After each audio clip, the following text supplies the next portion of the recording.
Na tuzungumze pia na mchezaji wa kikosi cha African Boys kutokea Mnyambe. Mchezaji, mambo ni aje? Nashukuru Mungu. Majina yako nani ndugu? Kwa majina naitwa Sefu Hassan Kalanje. Ndio. Nyumbani kabisa ni wapi? Nyumbani kabisa ni Wala. Kwa hiyo nimekuja kusupport timu yangu ya African Boys kutokea Mnyambe. Kwa hiyo cha kwanza namshukuru Mungu. Namshukuru Mungu, tumepambana, tumepata matokeo. Alhamdulillah, tunashukuru na tunaomba mashabiki waongezeke kwa wingi ili mechi ijayo tuweze kubalance na tuendelee kufanya vizuri mpaka tunayefuata.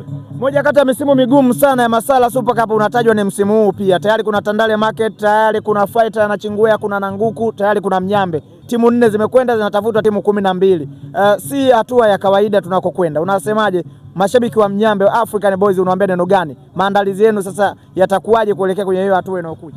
Kikubwa tutajipanga na mechi ijayo, na kila ambaye atakayeshinda anakuwa na mchezo mzuri pia kutufuata sisi, na sisi pia tumeshinda, tutatafuta mtu mwingine ambaye atakayeshinda, tutapambana. Na leo tutarudi, kikubwa leo timu yetu haikuwa mzuri kidogo.